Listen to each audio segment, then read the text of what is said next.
Many of you may know the founder of the National HRD Network, Professor T.V. Rao. But what you may not know is that he's not only an entrepreneur himself, but he also taught entrepreneurship in the early years of his teaching career at IIM.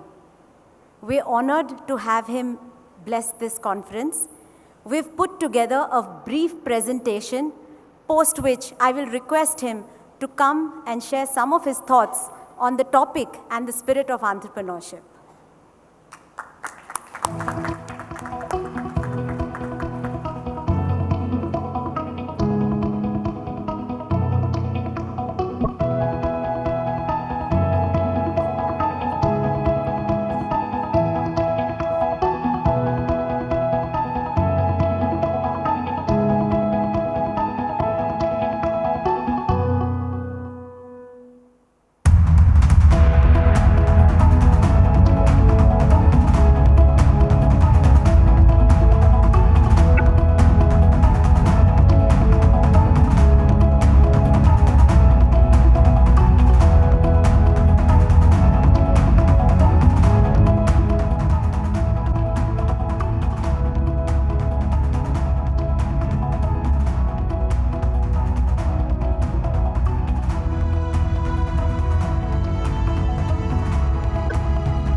Thank you, Nandini. Thank you, Bala, for giving me this opportunity to be here with all of you. Ladies and gentlemen, may I add my word of welcome to Dr. Ramcharan, who is a source of inspiration in doing a lot of what we do in developing leadership and leadership pipeline in the country. I think one of the recent books, Talent Masters, is a wonderful book to read and influences many HR people with a lot of experiences from India as well as from other countries and so on. Welcome to you, sir. Friends, as you all know that I have not been active for the last few years by design in the National HRD Network. This is because I believe in the philosophy of Ravi Mathai, with whom I worked very closely, that you don't possess institutions. You start them, and after that pass it on to other people who manage them. And I think National HRD Network has always been in very able hands and has been doing wonderful work.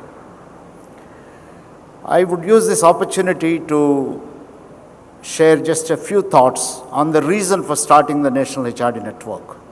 When we first designed the Human Resource Development function in Larsen & Toubro almost about 43 years ago, sometime in 1974, we conceptualized the purpose of HRD as competence building, commitment building, and culture building.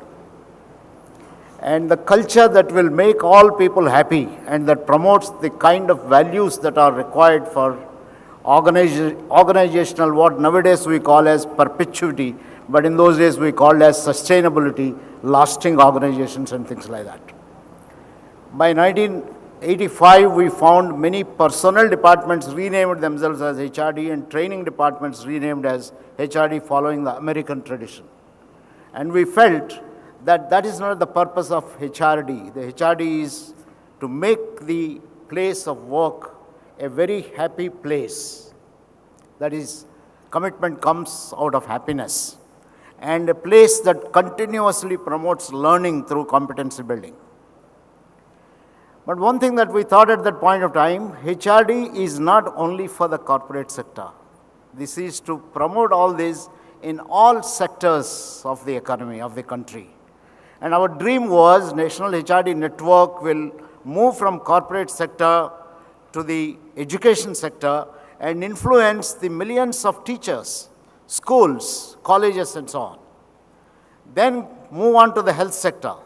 Then move on to the not-for-profit organizations, NGOs, and I'm sure those of you who are following me quite often talk to HR fraternity that it is high time you spend at least a couple of weeks in a year in villages and try to understand what real people are and what their psychology is and how do they learn and things of that kind.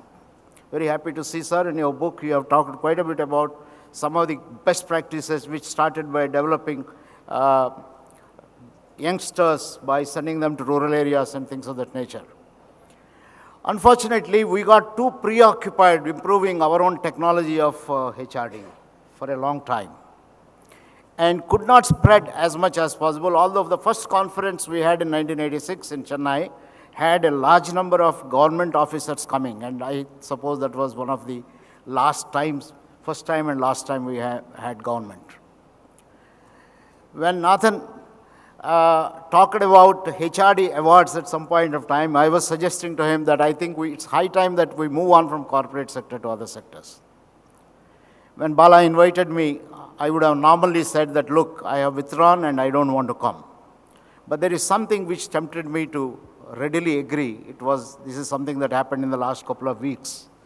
And that is the spirit of entrepreneurship as the title of this particular kind of conference. I said this is something new. And for me, the spirit of entrepreneurship means innovativeness. People should innovate. Change, perseverance, integrity, values which are very, very important, continuous learning, achievement orientation. This is the spirit of entrepreneurship. This spirit is required in schools, colleges, health sector, everywhere. And I agreed with a hope that the conference is going to set up this kind of a trend of reorienting the national HRD network to move on to the other kind of sectors. And I'm so happy that I agreed and I have come here because last 2 hours what I witnessed by visiting the stalls that are there exactly are the kind of things that we envisaged. There are stalls that talk about developing school children. Very interesting kind of innovations that are being talked of. There are stalls that talk of what HR managers are not able to do within their own kind of boundaries, doing something, offering services as consultants, using a lot of mobile applications, mobile mentoring schemes, mobile feedback schemes. You have all these applications. So technology come alive in terms of promoting entrepreneurship, and HR chaps are using this, and it is such a pleasing kind of a sight to see some of these stalls there. And then innovations that have come up in terms of the corporate sector HR itself. So for me, spirit of entrepreneurship is the best way to spread the message of human resource development to the rest of the sectors in the country. I remember in 1992, I was requested by the Commonwealth Secretariat to write a document for CHOGM, Commonwealth Heads of Governments. Sam Petruda was the chairman of this particular committee, and a number of people from other countries were participating in it. I spent a full year examining the linkage between economic development and human resource development and came to the conclusion that economic development by itself will not build people unless you have right kind of HR policies. If you don't invest on people, at some point of time, economic development will come to standstill. And you have countries like Nigeria, which are good examples of this, that they had massive resources, but they wasted their resource because they didn't have the right kind of HR policies. You have countries like Singapore who have done a marvelous job in terms of investing on people and totally, I think, getting into it. Now, the same is true, I find, in enterprises. If corporate sector, or schools and colleges, or health centers do not invest on people and make them entrepreneurial, every single employee has to be entrepreneurial. It's not only the doctors who have to be entrepreneurs. It is the sweepers who have to be thinking entrepreneurially. It is the technicians who have to think entrepreneurially. School masters have to think entrepreneurially. Children have to think entrepreneurially. And then we are into a totally different kind of economic world. And that I think is possible. And I think the National HRD Network, Bangalore chapter, has done a marvelous thing in terms of giving this kind of a title and trying to inject into the minds of people the spirit of entrepreneurship. Now, HR has got to be entrepreneurial and cannot be bound by the boundaries we have created for ourselves in our kind of a corporate sector. This is with the fond hope, with great kind of aspirations that the world is going to be different. Thanks. And with the help of all the HR guys, I would like to conclude, and I want to thank you once again for giving me this opportunity. I wish all of you a great time and great inspiration from the wonderful kind of talks that you are going to have here and the stalls that you visit. Thank you very much, and all the best.